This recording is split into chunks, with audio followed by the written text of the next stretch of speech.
Hello, bachcho.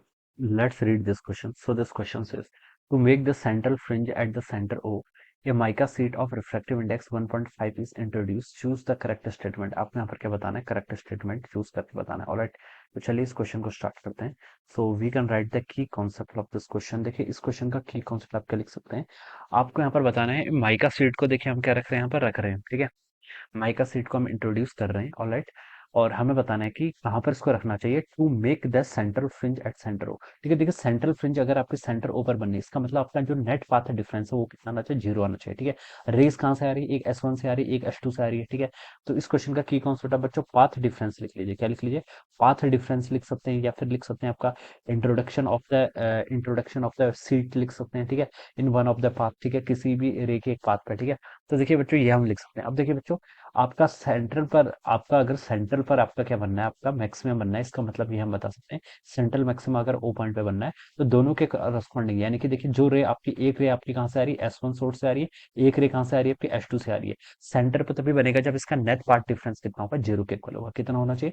Zero के equal होना चाहिए. That will be the condition. उस कंडीशन पे हम बता सकते हैं जो आपका सेंट्रल राइट फ्रिंज बनेगा वो कहाँ पर बनेगा? आपका ओ पॉइंट पर बनेगा. ठीक है, अब देखिए अगर ये क्वेश्चन में देखिए, अगर मान लीजिए हम पहले ही अज्यूम कर लेते हैं कि हमने यहाँ पर माइका सीट इंट्रोड्यूस नहीं किया है. क्या माइका सेट इंट्रोड्यूस नहीं किया है, तो बताइए इसमें से कौन सी रे ने ज्यादा डिस्टेंस ट्रेवल किया है? ऊपर वाली जो रे जा रही है मैं उसको वन बोल देता हूँ, दिस इज माई रे टू. ठीक है, अब बच्चों मैं बता सकता हूँ कि यहाँ से लेकर यहाँ तक, ठीक है, ये डिस्टेंस दोनों की इक्वल है. ठीक है, लेकिन उससे पहले की डिस्टेंस देखी जाए S से S1 और S से लेकर S2 की डिस्टेंस, तो मैं बता सकता हूँ जो S से लेकर S2 की डिस्टेंस है वो क्या है?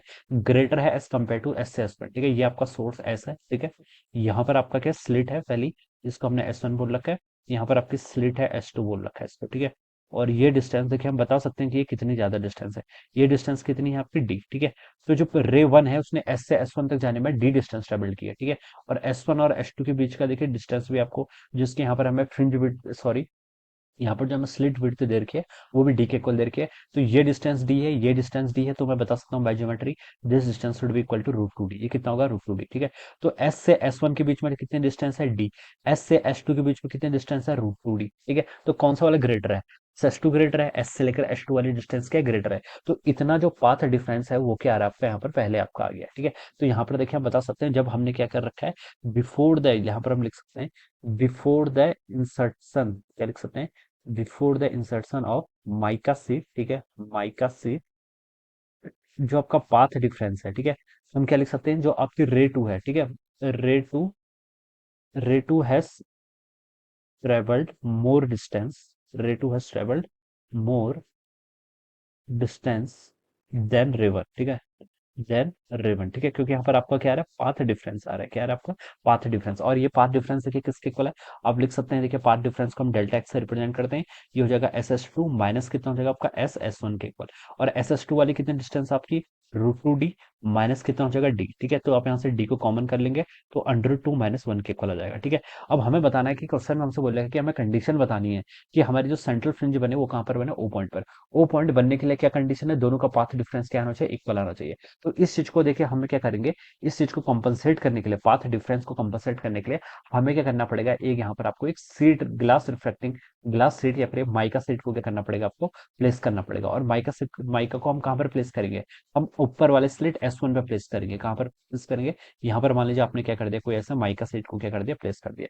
क्योंकि जहां पर हम माइका सेट प्लेस करेंगे उससे क्या होगा? उसका पाथ डिफरेंस इंक्रीज होगा. ये देखिए हमने इन जनरल भी पढ़ा हुआ है. ठीक है, अगर जैसे कोई सोर्स ऐसा है, यहाँ पर आपकी दो स्लिट्स हैं. ठीक है, ये आपकी S1 स्लिट्स है, ये आपकी S2 स्लिट्स है. ठीक है, तो अगर हम देखिए यहाँ पर अगर हम क्या कर लेते हैं, स्लिट्स को प्लेस कर देते हैं, तो जो आपका फ्रिंज पैटर्न होता है वो ऊपर की तरफ शिफ्ट हो जाता है. कहाँ पर शिफ्ट हो जाता है?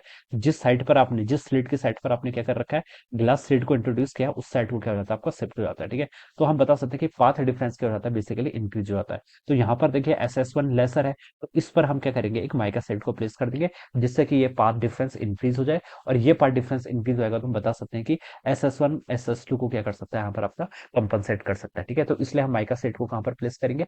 S1 के फ्रंट पर प्लेस करेंगे. इतना तो हमें यहाँ पर से कंफर्म हो गया. ठीक है, अब देखिए बच्चों, पाथ माइका देखिए, अगर हम क्या करते हैं, कोई भी ग्लास प्लेट या फिर कोई भी रिफ्रैक्टिव इंडेक्स जिसका आपका एन के इक्वल है मान लीजिए, तो उससे आपका पाथ डिफरेंस इंट्रोड्यूस होता है। और पाथ डिफरेंस किसके इक्वल होता है? देखिए, new minus one into T के इक्वल आता है। ठीक है, ये बहुत स्टैंडर्ड रिजल्ट है। ठीक है, इसको हम प्रूव भी कर सकते हैं ज्योमेट्रिकल लेंथ और ऑप्टिकल लेंथ के थ्रू। ठीक है, तो ये हम प्रूव कर सकते हैं। ठीक है, तो ये आपका क्या होता है, डेल्टा एक्स यानी कि new minus one into T. New क्या है आपका रिफ्रैक्टिव इंडेक्स, ठीक है, जिसको हम प्लेस कर रहे हैं। टी क्या है इस प्लेट की क्या थिकनेस, ठीक है, और डेल्टा एक्स क्या है आपका पाथ डिफरेंस। ठीक है, तो इतना पाथ डिफरेंस क्या होता है आपका इंट्रोड्यूस होता है। ठीक है, तो अगर हमें इसको कंपनसेट करना था, इस वाले डेल्टा एक्स को कंपनसेट करना था, तो आपका जो पाथ डिफरेंस होना चाहिए वो new minus one into T के इक्वल होना चाहिए।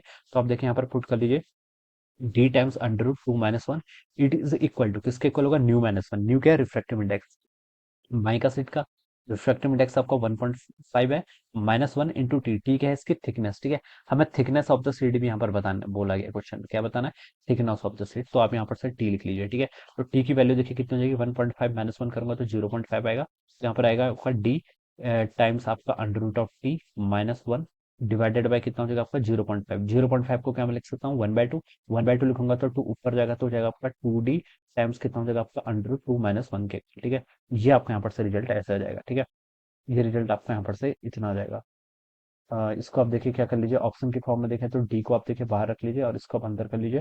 टू रूट टू क्या हो जाएगा आपका, टू रूट टू माइनस आपका टू के इक्वल आ जाएगा। ये आपका यहाँ पर से टी आ जाएगा। This would be the T. T क्या है यहाँ पर आपकी थिकनेस के इक्वल है। ठीक है, तो this would be the answer. आपका क्या होना चाहिए यहाँ पर, आपका ये आंसर होना चाहिए। ठीक है, तो इसको देखिए बच्चों, अगर मैं ऑप्शन में मैच करूँ तो टू, अच्छा टू को आपने बाहर ही लिया हुआ है, टू डी। तो देखिए ये वाला ऑप्शन आपको देखिए ऑप्शन वन में गिवन कर रखा है। The thickness of the sheet is two times root two minus one D in front of S one. ठीक है, एस वन के फ्रंट पर है। ठीक है, बिल्कुल ठीक है। तो ऑप्शन ए क्या हो जाएगा, इसका करेक्ट हो जाएगा। ठीक है, तो this option A will be the right answer of the question. तो इस तरीके से क्या करेंगे, हम इसको सॉल्व करेंगे। Alright, so I hope you all understood this concept. All the best and thank you so much.